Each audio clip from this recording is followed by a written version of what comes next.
গত 5 অগস্ট এর পূর্বে এবং পরে অসংখ্য মানুষকে শহীদ করা হয়েছিল। গত 53 বছরে একটি অকার্যকর রাষ্ট্র বাংলাদেশকে উপহার দিয়েছে বিভিন্ন রাজনৈতিক দল, সামাজিক সংগঠন। আমরা সেখানে দেখেছিলাম সেটা থেকে উত্তরণের জন্য 24 ছাত্ররা বুক পেতে দাঁড়িয়েছিল, রক্ত দিয়েছিল, অসংখ্য শহীদ হয়েছিল, আহত হয়েছিল।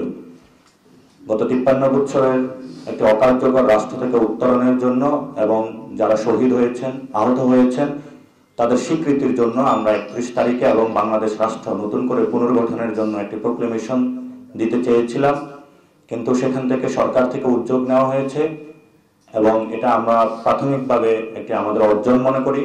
তবে আমরা সেই জায়গায় সরকারের সমালোচনাও করি। গত 4টি মাসে সরকারের দৃশ্যমান কোনো এ ধরনের পদক্ষেপ পরিলক্ষিত হয় নাই। এই পরিস্থিতির মধ্য দিয়ে আমরা সকল রাজনৈতিক মহল, পক্ষ গোষ্ঠীকে, বাংলাদেশে যারা গণ অভ্যুত্থানে অংশগ্রহণ করেছিল সকলকে ঐক্যের ডাক জানিয়ে 15 তারিখের মধ্যে জানুয়ারির একটি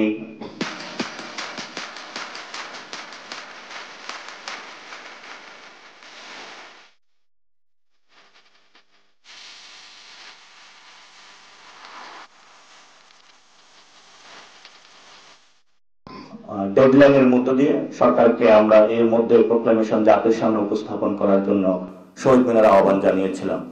সেখানে আমরা অনেকগুলো বিষয়ে দাবি জানিয়েছিলাম। এর মধ্যে অন্যতম ছিল বিচার, সংস্কার এবং গণপরিষদ নির্বাচনের বিষয়গুলো সেখানে এসেছে। কিন্তু এই সরকারকে ডেডলাইন দেওয়ার পরও আজকে 4 তারিখ হয়ে গিয়েছে জানুয়ারি, আমরা দৃশ্যত কোনো বর্তমান সরকার থেকে কোনো উদ্যোগ দেখতে পাইনি। আমরা সেই জায়গা থেকে সরকারকে আহ্বান জানাবো আজকে বা কালকে অতি দ্রুত সময়ের মধ্যেই সরকার জনগণের সামনে কার্যত একটি দৃশ্যমান উদ্যোগ গ্রহণ করুক, রাজনৈতিক দলগুলোকে ডাকুক এবং গণ অভ্যুত্থানের শক্তি যে বৈষম্য বিরোধী ছাত্র আন্দোলন তাদের থেকে সরকার ড্রাফট আহ্বান করুক। এই বিষয়ে সরকারকে উদ্যোগ নেওয়ার জন্য আমরা এখান থেকে আহ্বান জানাই। দ্বিতীয়ত একটি বিষয় হলো, আমরা যে প্রোক্লেমেশনটা ড্রাফটিং রেডি করেছি সেই প্রোক্লেমেশনটা বাংলার জনপদের প্রত্যেকটা অংশে ছড়িয়ে দেওয়ার জন্য বৈষম্য বিরোধী ছাত্র আন্দোলনের নেতৃত্বে জাতীয় নাগরিক কমিটির উদ্যোগে আমরা প্রত্যেকটি পাড়ায়, মহল্লায়, স্কুল, কলেজ, ইউনিভার্সিটি, শ্রমিক কলকারখানায় সব জায়গাতে একযোগে বাংলাদেশ ব্যাপী ঘোষণাপত্র সপ্তাহ উদযাপন করব, যেখানে মধ্য দিয়ে আমরা বাংলাদেশের নতুনভাবে জাতির সামনে একটি পরিকল্পনা উপস্থাপন করব, জনগণের কাছে যাব এবং জনগণকে কানেক্ট করব।